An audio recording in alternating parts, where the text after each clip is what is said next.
here to stay. Cheeseheads green and gold all day. Jordan Love lead us to the bay. Every game we find a way. Green Bay hustle, grind it up. Hit the field, we don't bluff.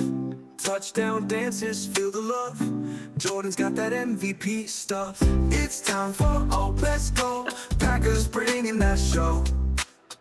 It's time for OPE, you know. Green and gold gonna glow. Lambeau Field, our sacred ground. Feel the vibe, hear the sound. Packers fans so loud and proud. Jordan Love, he's wearing the crown. Lambeau Field, our sacred ground. Feel the vibe, hear the sound. Packers fans so loud and proud. Jordan Love, he's wearing the crown. Hello, and welcome to the victory post-game / Monday episode of OPE. I am Iowa Joe. That is Cheeze Talk Brian Rago. Mike is being a big baby, claiming he's sick. We all know he just doesn't want to be on here. Brian, the Packers go into New York. It wasn't pretty, but they did come out with a victory. What are your initial thoughts? I think the initial spark of the game was when Jordan Love went out hurt and brought in Malik Willis. I think that got the team going. Isn't that kind of crazy?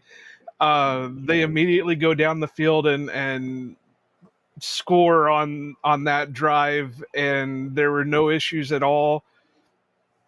But I don't know. It's not one of those things that you can sit here and say that.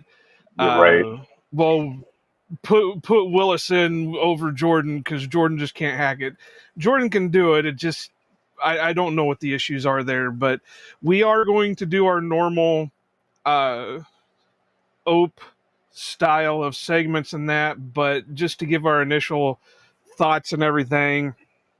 Defense looked weak to start out with, didn't it? Yeah, some pretty big open.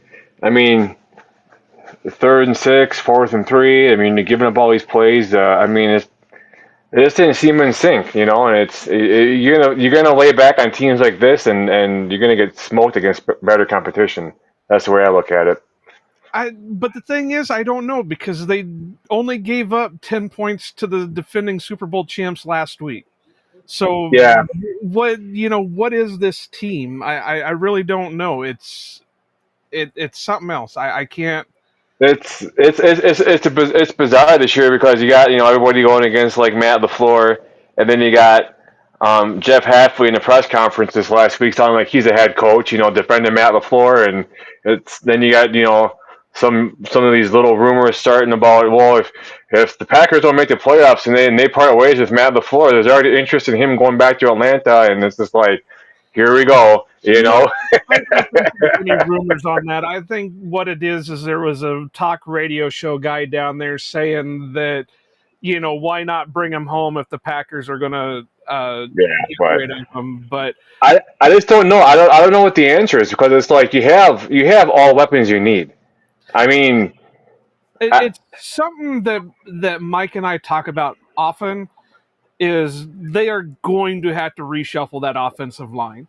Jordan does not look comfortable behind that ramshackle offensive line, and if they're not sold on Rasheed Walker being the starter going forward, and they put all their chips on Jordan Morgan, he needs to go to left tackle. If Belton is supposed to be this guard or tackle of the future, he needs to go in at tackle. If Zach Tom is supposed to be your center of the future, he needs to go to play center. So it's one of those things that, yeah, you can see that when Jordan is put under pressure, he's not, or I shouldn't say that, because he's pretty good under pressure. He's not comfortable behind that offensive line. Right. There was one play today where I think he rolled out. He's rolling out to the left, and he went for a pass. I think it was dropped, but he had like 10 to 15 yards where he could have wide open space where he could have ran and gotten the first down. But I don't know. it sucks too having people getting hurt, with Jacobs going out, but then Emmanuel Wilson stepped up and he played huge. He was averaging, I forgot what they said, like they said the average like rush per yard in the NFL was like 4.2 or something like that. The Packers were like at some number way above that mark, and even Romeo Dobbs had like three huge drops today. Sure hands Dobbs all year long. That could have changed the whole. We wouldn't come down to the final play of the game to decide it. We'll get into that a little bit more when we start going into our segments, but I think there's a little bit behind that because he didn't look comfortable either. But True North chiming in as usual. Ha ha, fools you. I only got shorts on, so suck it, True North. But let's go ahead and jump into our segments, and we'll get into it. So, my mouse doesn't want to work. I don't have them listed up. Hang on. Don't you just love technology? Yeah, it's crazy. Like when you were sending me the link, on my phone, I went to the mobile app on Twitter, and it's like nothing showed. So then I went to like the desktop version on my phone, and there it was. And I had to put like some encryption code in. It's like, what the I hell is know. Elon doing? I don't know. I'm getting sick of it either. But here's my. Fresh cheese. Oh, that didn't play for me. There it played. That was really delayed. So Brian, since you are kind of filling in for Mike right now, what are you going to throw in there as your first fresh of the day of the game? First fresh, like what, Fresh what? is so basically fresh is good, stale is and of course moldy is bad. So we start out with fresh being what were the goods of the game? Fresh. Like I stated earlier, was when Malik Willis came in. I think he got the offense going. Josh Jacobs ran the ball good when he was out there. Emmanuel Wilson ran the ball good. Christian Watson, huge, huge. That touchdown, his first touchdown, he could easily went to the defense, but he fought for that. Before, as he's going to the ground and got possession of it. Defense. I don't know. It's kind of hard to. Go ahead and talk about whichever one you want first. We'll break it down to Yeah. each different No, one. no, that's fine. I was just trying to say defense is fresh, but I stopped myself because they weren't really that fresh in my opinion, so I just stopped it. Well, yeah, I do have to say that for one of my freshes, I will have to go with. I will have to say the inside linebackers were still playing well. I mean, Edge had a missed tackle here or two there, but they really stuck around. They were doing what they could, but you could tell the defense as a whole was just kind of getting wore out by whatever the Giants were throwing at them. So, but to go back to your point with Watson, yeah, he looked like a great receiver today. I mean, he had strong hands on the one touchdown catch. There was the other deep catch that he was battling through. So, I don't have my stats pulled up right now, but I know he pulled up pretty good stats for today and really stepped in there when the Packers needed him. So, but yeah, I have to say linebacker play is one of my fresh for this game because they were pretty good.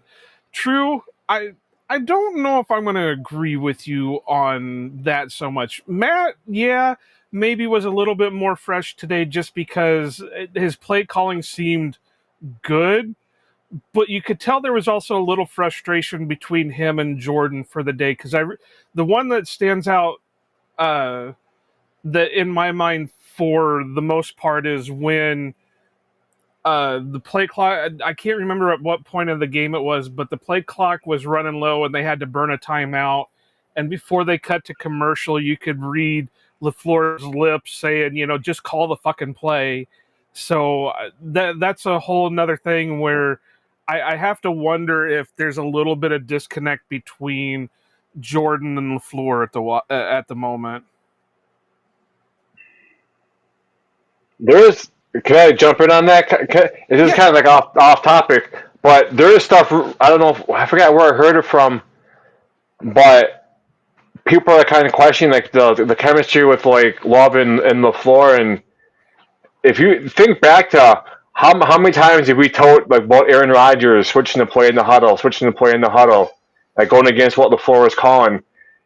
Do you think Rodgers was in somewhat kind of way masking LaFleur, and now that Rodgers is gone, that is kind of showing that maybe it was more Rodgers running that offense than it was LaFleur? No, because you can still see some of LaFleur's Right, genius in there. So I mean, I know this was last year, but just go back when Jordan got hurt and Malik had to step in for, those times that Jordan got hurt in the 2 games that he started in. That gameplay was amazing. right. And we've seen bits and even going back to the Detroit game during week 1, that calling was amazing.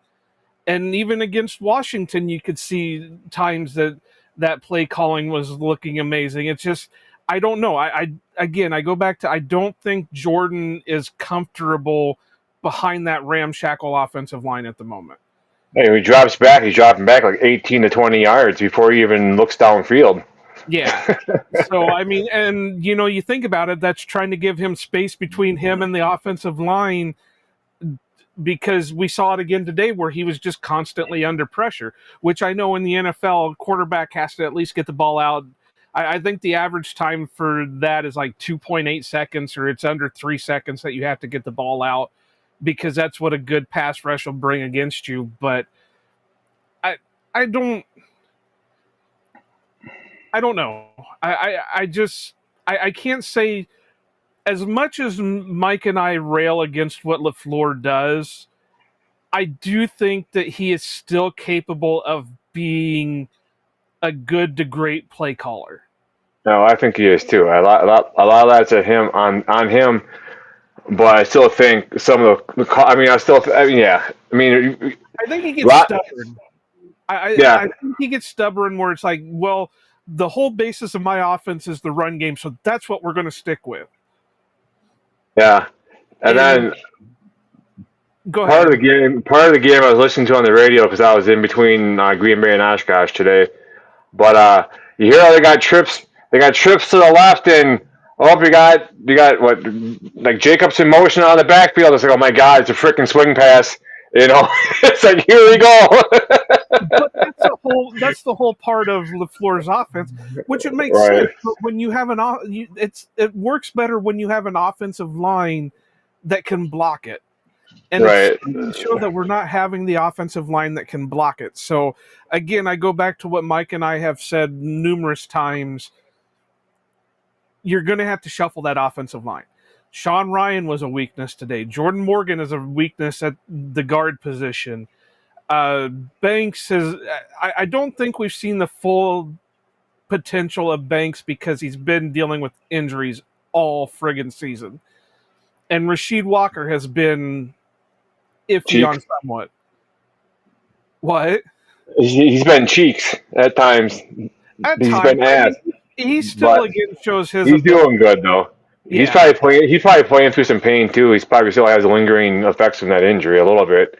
Yeah. And now it's getting colder out too. So So, but are there any other fresh things that you can think of for the game? I mean, we got to bring up that it's a win. There's no doubt about it. We got to have some things to talk about because it's a win. right, and no, Uh, I mean, I Josh think Riley got his first touchdown today. I think that's a fresh take. yeah, Kraft 2.0. I think he right now with the way he is, he's.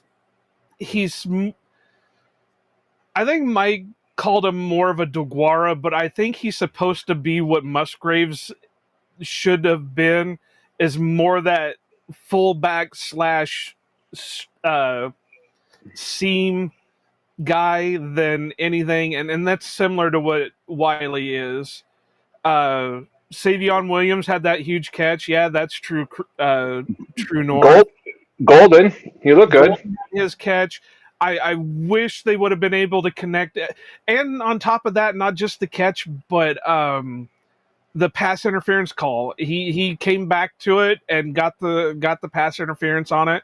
I wish he would have been able to get the touchdown out of it because he's still 0-4 this season. But he's playing like a tree, and that's good to.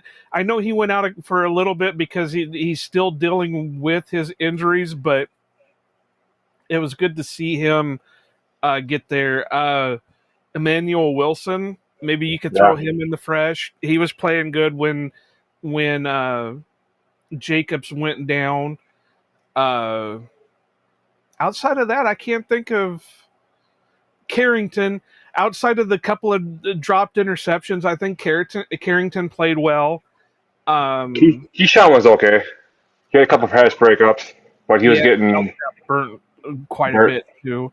burnt toast. Evan got the game sealing interception.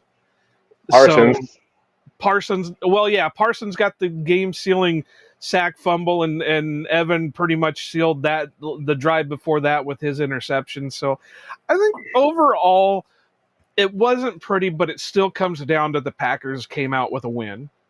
Yeah. A win is a win, right? You just Yeah. gotta look to the next week. It wasn't pretty, but it was a W. So So I'm going to go ahead and just jump into our next segment, which is our stale. What's this stale shit?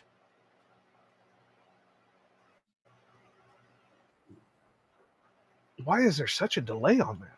I don't know. So I'll go first just to give you an idea of what we're talking about with stale. And I think mine will have to be Romeo's performance today. And when I said we'd talk about this a little bit later, this is what I meant. That I think Romeo is still dealing with some kind of injury.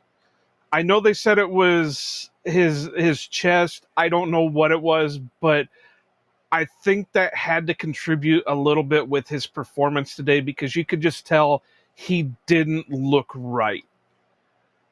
And he even went out for a little bit, and he did come back in and make a solid catch later on in the game. But I think he's dealing with something because he just didn't look okay. He didn't look like normal Romeo Dobbs. right. Yeah, he didn't like on like receiving the ball, but like on kick returns or punt returns, he's running pretty aggressive. But Yeah. I don't know. I kind of forgot about his chest injury from this last against the Eagles, but yeah, like my stale would be um do I dare say whatever the kicker's name is? I forgot his name already. Luke Narvisic, whatever his name is. You know what? I don't know. We probably would have been better off maybe having McManus out there. I don't know. It's what the hell's going on? Was it the offensive line? I didn't personally see the block extra points and stuff, so I don't know. The only thing that I have to give him is that wind looked horrible on that on the one missed extra point. You could see where it was going true, and that wind took it clear off to the left. Yeah. And that wind was horrible. And the announcers were talking about it and everything else, and even the Giants kicker was struggling with that wind. So yeah, I'd have to put it stale, but I'm going to put it more on Mother Nature. well, that and why did they wait until the Giants game to put him in there? Hey, I was saying all last week, why are you punting from the opponent's 40-yard line? I mean, don't say you're having a kicking competition during the week and then you're gonna come up with McManus and then the next week he's out with an injury that he should have been out with the previous week, and we could have won the game last week had we had a competent kicker that was able to kick field goals. Mike and I have been against the McManus signing since the day they did it. And for one, he was basically just another version of Mason. They weren't great kickers, but they were okay kickers. They had like an 80% uh, uh, completion rating, or whatever you want to call it, field goal completion, field goal percentage. There you go. My mind is kind of out there. But I, I think that could have added to it too, that he hasn't seen playing time the last 2 to 3 weeks. Uh, we'll get to that here in a second, true, but uh, yeah, I can't really put him as a stale, more so Mother Nature and decision making as the stale factor around him. Because that wind was gnarly. I'm surprised they were able to do as much passing as they were today. Yeah, especially the longer completions. I mean, the winning touchdown the Watson was should that had been what, a 30-yard completion, if not more, right? Yeah, something like that. But Yeah, so I mean, that's it's yeah. You really can't blame. I mean, he's been yeah. It I don't know. It's to have the kicking issue pop up at the absolute worst time is definitely a Packers thing that we have going for us. they like, again, they brought it on themselves, because if Right. McManus wasn't truly healed, they could have easily let him set for 2 games. And if Haversick screwed up during those 2 games, that at least gave McManus time to further his progression with his injury, and then you could have trotted him out. But they didn't. They just kept pushing him, and then now we're in the situation. Was Haversick really that bad, or was it just the win? What are we going to do next week? How are they going to handle this going forward? I don't know. I just, like I said, I wish they would have found somebody other than Brandon McManus, because I've never had faith in him. And before anybody says it, do not mention Justin Tucker. Uh, it's bad enough they signed McManus with his shady past. There's no way I would be okay with Justin friggin' Tucker. Well, there is videos of pregame warmups of Hazard, whatever his name is, making the 60-yard field goals.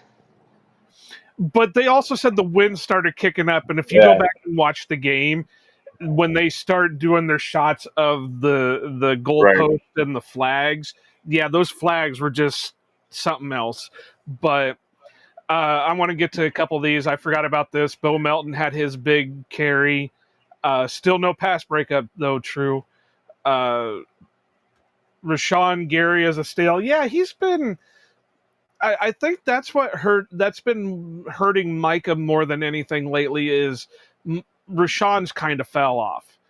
And it's hard not to double and triple Micah when you don't have to worry about your guy on the other side getting pressure. That was the whole point of that. Is Micah is supposed to take up the double triple team, and Rashawn is supposed to feast off of that, and he just hasn't. What are your thoughts on that? We need a fresh Lucas Van Ness in there. That would probably get Micah not Micah, but Rashawn Gary some more rotational breaks. You can go between Ngabare and LVN, and You're really struggling with names today, I aren't am. you? I am. It's been a long week, but no, it sucks having, because you saw when Van Ness was out there how impactful the whole defensive line was, and when you had him and Devontae White and Parsons were all you know making each other better. Now that they're not out there, it's That's so funny though, Brian, because for weeks people were or all of last year people were bitching about Lucas Van Ness and how it was a wasted pick, and now people are talking about how they missed Lucas Van Ness out on the field. well. I was saying this year's like his year to prove it. He's like 6'4" or whatever. I was saying 272 or whatever it is. This is his year to. This is his year to get that next second big contract coming up. Well, he's got a couple years to wait on that Well, I'm because just saying though, this is like his time to start ramping that up and make it I pay out what in the end. because this is his third year in the league. Next year they'll have to make a decision on his fifth year option, and then they'll have to worry about a contract after that. So I think True North, can you tell me if I'm wrong or right on that? I don't know. Throw something in there. I'll believe you one way or the other. But yeah, Rashawn has not looked good, and maybe he does need to go into a more rotational set, but he's been having, I don't know. Again, from what we saw at the beginning of the season to now has dramatically changed, and I don't know what the issue is. I wish Kawano was on here so I could browbeat him about his Michigan guy not doing his job. So, True also says stale the hands of the Packers wide receivers. Outside of, I mean, we already talked about the Dobbs situation where I think with his health, and you got to remember if he's dealing with a chest injury, who knows what kind of injury it is. So if he's having to extend his arms, that might be painful for him.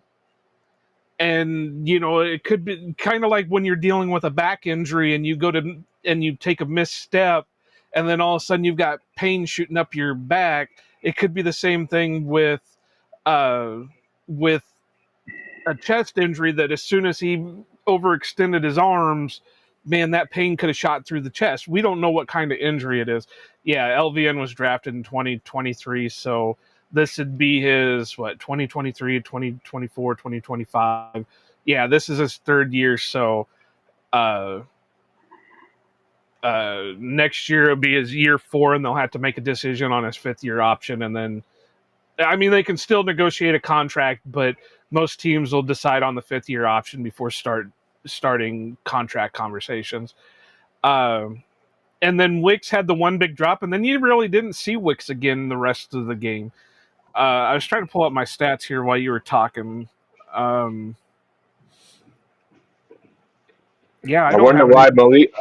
Malik Heath was held back in Green Bay. That is going to be another one of my stales. Obviously, it's got to be some kind of disciplinary decision, because you just don't leave a healthy wide receiver in Green Bay for the hell of it. I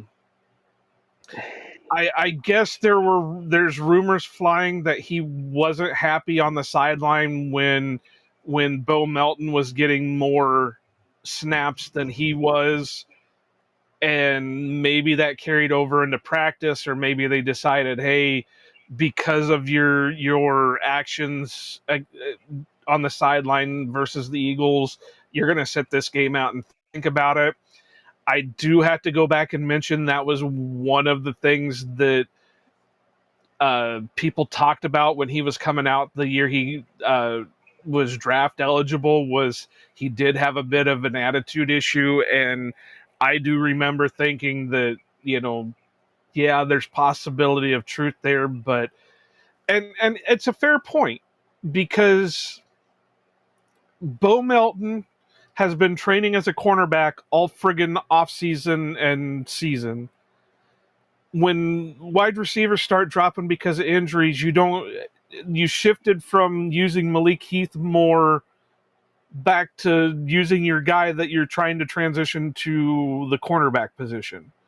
And So Heath was making good catches. He was playing good, I thought. So so something had to have happened that would have been like, okay, we're gonna trust in Bo Melton over Malik Heath, even though Malik Heath has more production on offense. And Bo, it's just, I don't know, whatever. Bo has It's more versatility. Bo's got more speed than Malik yeah, does. So and he that's showed it today too. yeah. So that's definitely a stale, is the whole Malik Heath situation. I hope it doesn't end Malik's career in Green Bay, because I am still a Malik truther. I've been on the Malik train since he was draft eligible. I was so happy when the Packers picked him up as a UDFA, because I said if he can get his head on straight and go out there and show what he's got, then he's going to be a solid receiver for a long time. And Yeah, and so Yeah, we're going to get to Moldy here in a minute, Truth. So hold your horses on that one. Is there anything else stale that you want to bring up? No. Okay. All right, Truth. We'll go ahead and jump to our Moldy. We're kind of flying by on this. Hey, Mike, remember this the next time. Keep your sentences short and sweet. We don't have to go on these long diatribes. Yeah, Mike. It's a moldy cheese.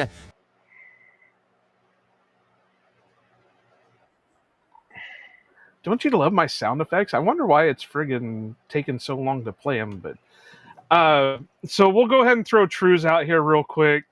Moldy Cheese Musgraves, 1 reception for -1 yard, literally going backwards. Technically, almost had 2 receptions for minus yards and 2 fumbles. And this was definitely not a game for Luke Musgrave. I don't know.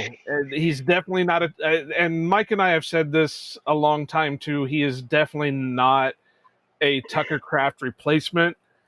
He was more to be a complementary asset to Tucker, and he's definitely not lived up to his ability.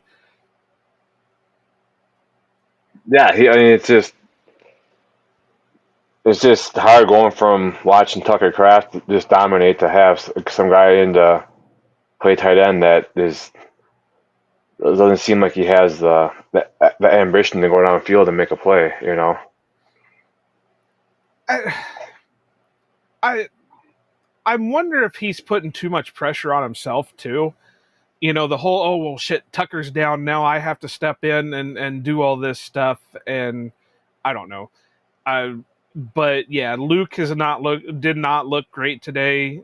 They have been limiting his snaps anyway. Um so I don't know.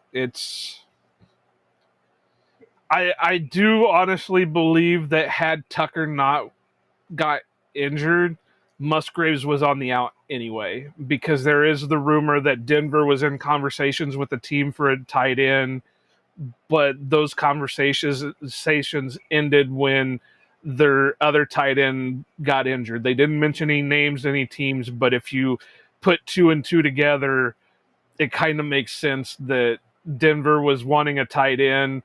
Packers had a tight end that they were willing to give up, but then Tucker got injured and they decided not to move on from Musgraves. Yeah, I could see in the offseason Musgraves being on the move. I wouldn't be against it. It just sucks for him because his rookie year was basically a wash because of all the injuries he was suffering from. Last year kind of sucked for him because Tucker emerged and they stopped really focusing on Musgraves. And this year, who knows what was going to happen this year. But yeah, Musgraves, he couldn't even stay on his feet when he fumbled the ball. I don't know what it is with him that he just cannot stay on his feet. But yeah, Moldy. I'll throw my whole concerns with the offensive line back in there as Moldy. Uh, the whole interior is looking weak, and when your interior looks weak, that makes your tackles look bad because the tackles can't cover all 5 positions of the offensive line. And you know, Sean Ryan, I know a couple guys like Shavink and Leahy were talking about on their most recent episode that maybe Sean Ryan was looking good in his snaps as replacement. Maybe if he takes a step forward, he'll be the center of the future, and he didn't take a step forward this game, so I don't think that's happening anytime soon. There's still time for him, but again, I go back to they just need to reshuffle the line. If they think Jordan Morgan is their left tackle of the future, put him at left tackle. If they think Zach Tom is their center of the future, he needs to go to center. If Belton is their right tackle of the future, he needs to go to tackle. If he's the guard of the future, he needs to go to guard. Don't keep playing stubborn with these things. Find something that's going to work and not just let Jordan get killed on every friggin' snap. Right. So what you got? What are you gonna put in there under Moldy? I would say some of the predictable play calling. You know, it's getting pretty stale for us Packer fans. To the point to where it's like, again, you hear on the radio, if the trips to the left, motion, running back motion to the left, it's going that way. Luckily, the one play that I saw on TV, Jacobs ended up turning that what looked like it could have been like a loss into a first down conversion where they challenged saying he stepped out of bounds, but he didn't step out of bounds. So, um, I guess, I mean, I get it why you call them plays because you got to counter against the defense and what you think they're going to do. It's like a battleship, but I think it's try to be a little bit more creative. It just don't you run like even like last week you ran that one play that screen pass to the heavy side to the trip side or whatever.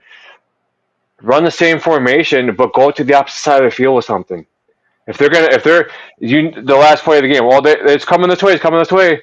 Audible out of it and go to the different side with something, the second play or something like that, because Josh Jacobs knew it, Jordan Love knew it, and once the ball was snapped, the whole team knew it. It's like, you know, it's like, But you can also put a little bit of that on Jordan, because if Jordan has the same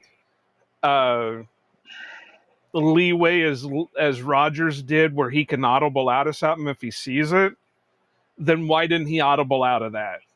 I don't You know. know, so that's where Mike and I were talking all week about was, what's the is loving is Love too scared to do it? Is Love not comfortable enough to do it? What's going on there? But yeah, I mean, again, we know what kind of play caller LaFleur can be, and it seems like he gives that up. I don't know. He plays for the tie more often than he plays for the win. You can even see it today, where it just seemed like he wanted to play for the tie, and had I don't know what it is with him, where he just, and I made this joke all season, and Mike has even kind of fallen behind it, because it's making more and more sense. It's like Matt LaFleur thinks you can only score so many points in a season. You can only score like 600 points in a season, so you can't waste points on one game because you might need them in a different game. And it's like, Matt, you can score as many friggin' points as you can in a game. Yeah, that's why And you use your term all gas, no break, right? or wake up with your piss hot or whatever it is, and so far he's not shown any of that. I mean, he's had moments of it. Like I said, the first week against Detroit, we were all excited about that. Washington, you could see it in there, and then it just kind of went downhill from there. He showed a little bit of it with against Arizona, but that was still even iffy. But I my problem is, and I know there's been a lot of talk that, uh, oh well, his seat's hot. His seat's hot. I don't know, because we know what kind of coach Matt LaFleur can be, but we don't know why he's not being that type of coach. We don't. I don't know. Maybe it is a Bisaccia thing that Bisaccia's there telling him, hey, you might not want to do this. Hey, you might not want to do this. Well, you know what? The first thing I would do, shut the fuck up, Rich. Yeah. So I don't know. Jason left his ass in Arizona. Well, I'd have left his ass in Oakland, or not Oakland, Las Vegas. We all thought that was going to be hype because he's supposed to be this savant for special teams, and we haven't seen anything out of him. And now he's the assistant head coach, and still haven't seen shit out of him. But I think I don't know if this would be a stale or a moldy, so I'm going to put it as a both. But the lack of turnovers, there were so many times they could have had turnovers, No. interceptions, uh, but on two of them alone, they could have been interceptions, but their own teammates defended the interception. Yeah. Carrington could have had an easy interception, but for some reason, And on that one, he gave up on it. Bounced off his shoulder pad. If you had turned it on, he would have been able to catch that. right. But the two that I'm thinking of right now is the one where he could have caught it, but or it was in his hands, and Isaiah McDuffie keeps trucking at him and knocks it Yeah. free from his hands. It's like, Isaiah, what the hell are you doing? And then the other one is Nixon could have had his, but the same thing happened. McKinney stuck his hand in there and knocked it from Nixon. It's like, are you guys not wanting to have these turnovers? I was waiting for something to happen on the Evan Williams one. Yeah. I got the moldy cheese for you right here. This What do is you got? Cheesehead's like. This Cheesehead's like. I don't know, like 35 years old. It's from when I was a little kid. So yeah, that's my moldy cheese for you. No, it's just frustrating. Like you go into every week like okay, what phase of the team is gonna let us down this week? What phase of the team? I mean, in all honesty, I thought the overall like silver lining, like you hate to see people get hurt, especially your franchise quarterback, but it took, in my eyes, it took Malik Willis to go in there and spark that offense and get the juices going for the whole team. You know, so that was And kind of my. I think the hit that Jordan took really sparked him the next time he came out too, because he looked completely different when he came back from the Yeah, tunnel. So drugs are a hell of a thing. yeah, no shit. Uh, True, you missed it. That was Brian's first fresh. We already talked about Watson. That just shows you're not listening, you some bitch. Uh, but yeah, I couldn't believe how there could have been so many interceptions today, but for one, they were dropping them, and for two, their own teammates were defending were knocking them loose. It's like, come on, guys, you could have easily had four interceptions, and you got one. Like the Three Stooges out there going for a ball, you know. Yeah, it's no kidding. Uh, is there anything else you got for any kind of stale, moldy that sticks No, out to you? no, I want to go. The play calling, I don't know. There wasn't as many holding penalties that I saw today, so it's, I guess, a good thing. But just the No, play they just calling. let them run free. I mean, I get, you try to, one up them or try to be two steps ahead of them on defense, and it's just, just I don't know. It's hard because like we know what Matt is capable of from the past, and like we expect that every single game, and we're not getting it. And I think another huge thing is injuries. Like if we have a healthy Dobbs, healthy Watson, healthy Reed, healthy, you know, fourth receiver, maybe that might open up for Musgrave to be more productive because you got four other targets out there that one might cause for a double team or two might, you know what I'm saying? So that might open the pathway for Musgrave to get more catches in bigger numbers. But right now it's like they know we ran a lot of our offense through our tight end, and now that tight end ain't there. So now, okay, here's not run a play, you know. Well, and to add on to that, I think the offense allowing so much pass rush to get to Jordan also hurts Musgraves in a bit, because Musgraves is a tight end for a reason. He's not running a 4.29 40. He's running like a 4.5 4.6 40. So it does take a little bit more for him to get going And if Jordan's got to get it out in less than 2 seconds, that's not enough time for Musgraves to get loose. So, yeah, something's got to give, and we got to rely on what we got. And now I think they're wishing they would have never cut loose Ben Sims, because he would have been a heck of a guy to have at the moment, at least in the blocking terms. Where's he at? Where'd he go? They released him, and he was picked up on waivers by Minnesota. Yeah, that was a couple weeks ago, just before the Tucker Kraft injury. But I do want to throw Matt Ozarek out there, because his snapping was a little shitty today, so that could have hurt the field goal tries too, but it almost cost him on one of the punts. If Whelan wouldn't be the man and be able to do almost everything, and I forgot to put Whelan in as a fresh, because those last 2 punts were just nuts. I think with the wind, him nailing 2 60-plus yard kicks is just unreal. And then being able to wrangle in one of the bad long snaps and nail it 60 yards is unreal. He's the Celtic Cannon for a reason, True North. True doesn't think I can get Celtic Cannon started for Daniel Whelan, and I'm going to keep it going. So yeah, keep it going. Yeah, he did good considering the conditions today. Definitely. So I don't know. You got any final thoughts on this before we wrap it up? No, I just think they gotta start.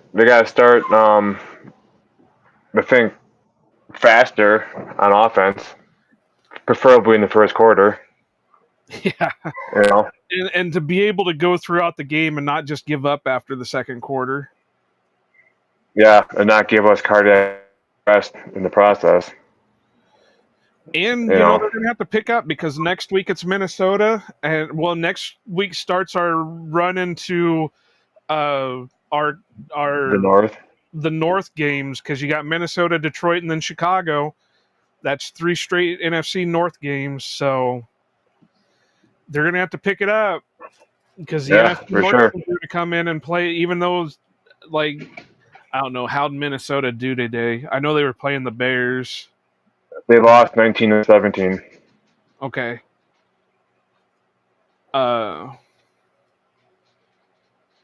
So even though they're not looking great, they're still going to come in and play, or they're still going to play the Packers hard. Chicago is starting to ramp up a little bit, so they're going to play the Packers hard. Detroit's not going to is going to come in not happy losing week 1 against the Packers, so they're going to play out of their minds. So, yeah, they definitely have to ramp up. We can't keep just playing sloppily like this. Yeah, because if you play like this against teams like the Lions and even the Bears, they're gonna freaking before you know it, you're gonna be down by 3 touchdowns. You're not gonna be able to come back. Yeah. So, all right. Well, I think that's gonna wrap it up. I can't think of anything else that we can really touch on. So make sure you follow Brian over on all his social media stuffs. What is it? It's Cheeze Talk _pod for everything else. I know it's on. Yeah, if you go to I don't know, on my Twitter or X, it's Cheeze Talk _pod. Then I got my link tree link in there. You click in there, and all my social media pops up. I'm Instagram, Facebook, YouTube. And then Twitter. You can follow us, Ohana Packer, or Ohana _Packers on the Elon Machine, Ohana Packers Edition on Facebook and Instagram. Please do go follow us on Facebook. We are wanting to hit 100 followers over there so we can start streaming over there. We are going to be doing a giveaway here soon to promote Facebook to get more followers over there. I'm just waiting on some things to come in. So please do pay attention for that. Check out all our socials to keep up to date on that. Follow us wherever you get your favorite podcast. Make sure you like and subscribe. Leave comments. We want to hear from you. Send us messages. We want to hear from you whether it's I like turtles, I don't care what you say. Me love cookie. That again, I don't care what you say. Just leave us something. If you got any questions, you can drop those too, and we'll try to get to them on our next recording. Hopefully, Mike is better. We'll we'll be previewing the Minnesota game. That episode will be out on Thursday. Go over to our shop. Go over to ohanapackers.org, click on the shop tab, go over, pick you up some merch. I don't think this one's on there anymore, but this is my Dobbs. I just caught the ball. I still got my Soul Stealer Josh Jacobs shirt. We have, I just put up one that has it's a tiki with a cheese head on. So go over, get one of those, help support the show. So we can make money. I like money. Don't you like money? I do. So help us. I mean, if you just want to give us the money and don't want merch, I'm sure I can come up with a link or something where you can just be like, here's $1,000. You know what that's called? That's called a Venmo account, and put your Venmo thing on all your socials. So at one time on the website we had a button. I got to go in and replace it again, that you could just donate through PayPal or whatever. But yeah, go over there, check that all out. I think do you got any shows coming up, or are you still on the wait and see kind of thing? I have a show on Saturday. I just can't think of where I have. I know I have them coming up on Saturday. Okay, Yeah. Check that out. I try to go every Saturday night. Go over, check that out when Brian goes live. Make sure you thumb up or hit your sub on here so you know when Brian does go live or whenever we go live anywhere else. But as Mike would say, go pack go and aloha.